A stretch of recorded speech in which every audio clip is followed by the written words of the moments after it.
Welcome to Beachwood Bells. The workout today is strengthy, abby. It's got everything.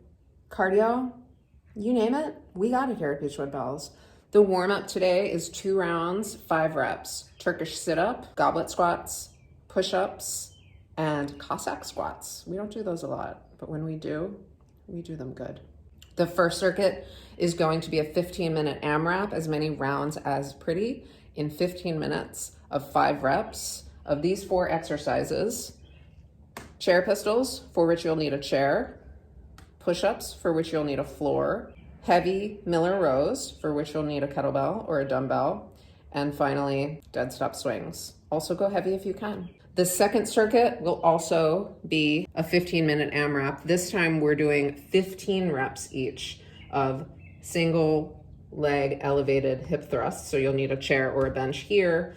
Ankle reverse crunches, you'll need a heavy kettlebell here. Hand-to-hand high pulls.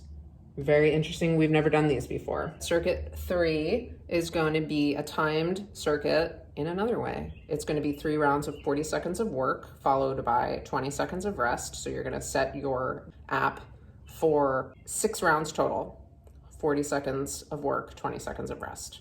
And we're going to superset 2 exercises. We're going to do an alternating delt blast. So you'll need a pair of dumbbells for this. You're going to do a front raise, a side raise, and a rear delt raise. 1, 1, 1. Again for 40 seconds. Then you will do an evil jump or an evil not jump. An evil jump I learned from, I can't remember her name, but she's Irish. I will link it down below. It is a squat plus a split jump done over and over and over again, and it hurts. For those who do not jump or wish not to jump, is hold on to a pair of light to medium dumbbells, squat with them, and do a reverse alternating lunge over and over and over again. You will feel it. So you need a couple of kettlebells, a pair of dumbbells, and a box. Write the workout down. Stay hydrated. Document on the computer. Turkish sit-up. I want you to look at that knee, straight up and down, bending. Notice also, I'm not doing a sit-up, I'm rolling to the side. It's really a Turkish side up, Turkish side roll. And when we look, haloing it over my head, it's really a rainbow, not a halo. For the other side, I want you to check out the broad chest at the top. So you're never caving in, pushing out of that bottom shoulder. You're not just a reporter, you're actually an active participant in the house. This is a really good exercise if you're having trouble getting into that elbow position. Goblet squats, we do these all the time. Nice, clean, clean. Elbows tight by your sides, armpits tight. Heels do not come off the floor. Is that the way this house works? You're the one who eats, so you make your own dinner tonight. And push-ups. Nice tight plank position. Bending the elbows to 90 degrees at least. And here is the Cossack squat. It's more of a hinge. Here it is from the side. Flat back. And if you need to put your hands on the floor to modify, or if you have some low mobility, hold on to something a little bit off the ground. Circuit 1. So here you've set your timer for 15 minutes. It's counting down. You're doing 5 reps of each of these exercises. The box pistols should be done on a bench or box or chair that is about the same height as your knee. This one's probably a little bit higher. I'm erring on the side of caution these days because I just don't want to get injured and I'm not working out every day. My push-ups are feeling stronger and stronger each round because I'm only doing 5 and I'm getting rest, but I'm also really warming up those muscles. Here's the Miller row done with an 18-kilogram kettlebell, which is 40 pounds. Make sure you can do proper form, full range of motion with whatever weight you choose. Since you're only doing 5 reps, make sure you choose an appropriate weight so that it's effective. Dead stop swings, nice and smooth. If you're having trouble having the bell land in a nice, smooth, silent tap and not a thud, play with widening your stance. Here's a close-up of the pistol squat. Just to show you, just tap your butt to whatever box or chair you're using so that you're constantly keeping the tension on that working leg and not resting at the bottom. Push-ups are getting deeper.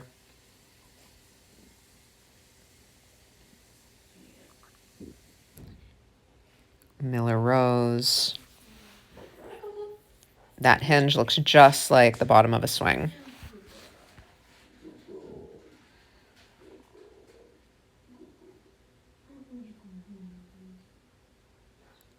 Another set of dead stop swings.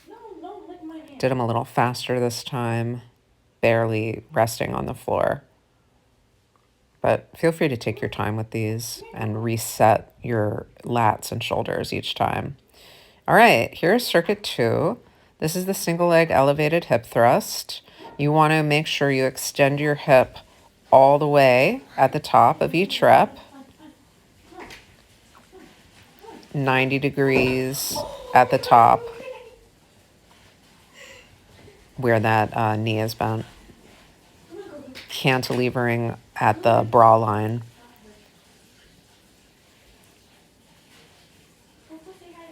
These are always so challenging for me. I have not done barbell hip thrusts since quarantine started. I have the ability, but I've kind of let it go by the wayside.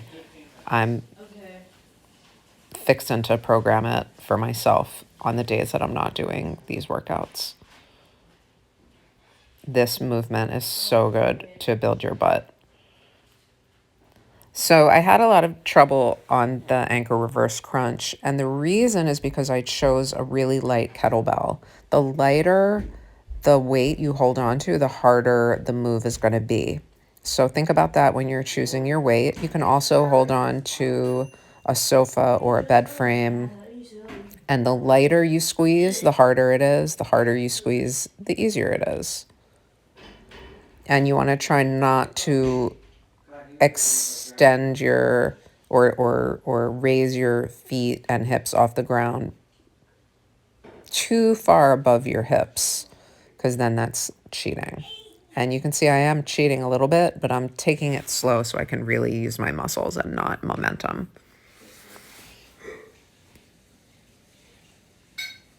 Now, the high pull. I'm swinging to switch. Swing to switch. That counts as a rep. Now watch this.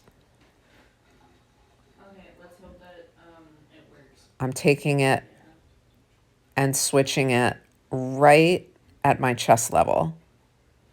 This is a little more advanced. Feel free to play with that, especially outside, if you can let it go if you need to. But that is an option.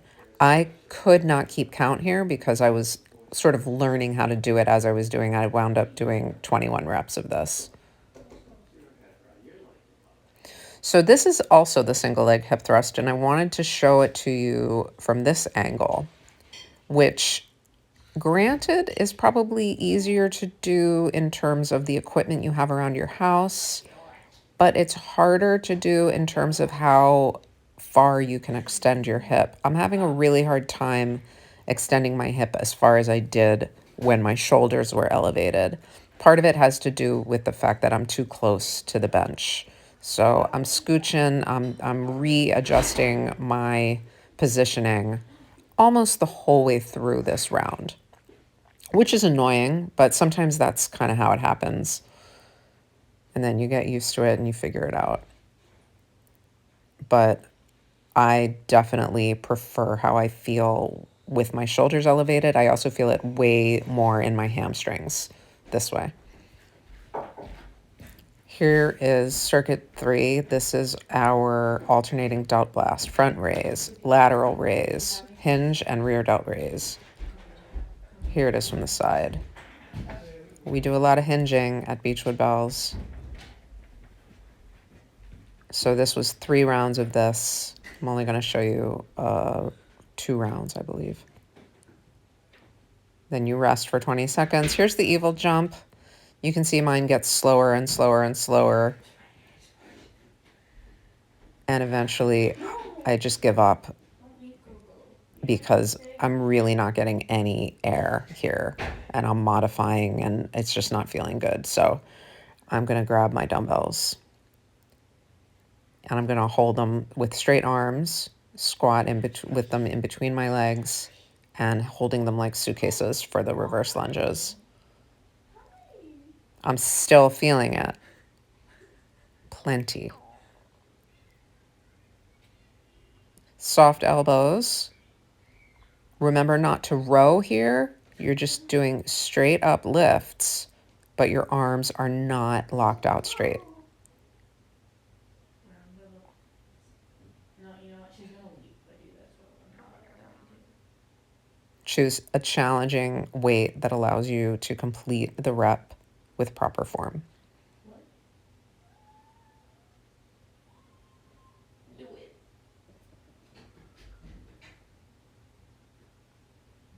Flat back all the way through here. I am looking down. You could look down or look straight ahead. Keep your neck neutral. And again, the heels stay on the ground when you're squatting. Yes. So what's just a little bit less than evil? How would you do that? If it's not pure evil, it's, I don't know what. My kids decorated the garage years ago. My bad for leaving spray paint out. I cut my own hair last week, and then my 13-year-old helped me even it out.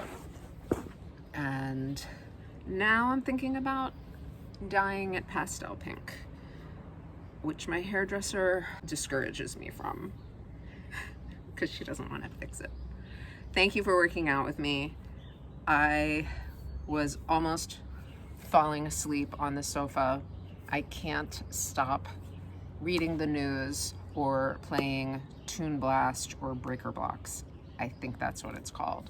I know it's bad for my mental health, but I get so tired, so listless, so sloth-like that A, I'm ready to tattoo a sloth somewhere on me when this is all over, and B, it's like the law of energy. Once it starts spiraling down, it just compounds. I have this luxury of having to get my ass into the garage. Still not happy with. I'm not one of those girls who can just go whoosh, whoosh, whoosh, whoosh, and it's like, oh my God, this beautiful, casual, unkempt pony bun thing. Oh, I have to work at it a lot. I'm gonna leave it because we're keeping it real at Beachwood Bells. Having to teach class is amazing because otherwise I could find every reason in the book to stay put on the sofa. Can you give it an hour, 3 days a week? It really helps. It helps increase that upward spiral and get the downward spiral moving the other direction. Thank you for working out with me. If you're digging my content, please like, share, subscribe. Stay safe and sane. That's it. Stay strong.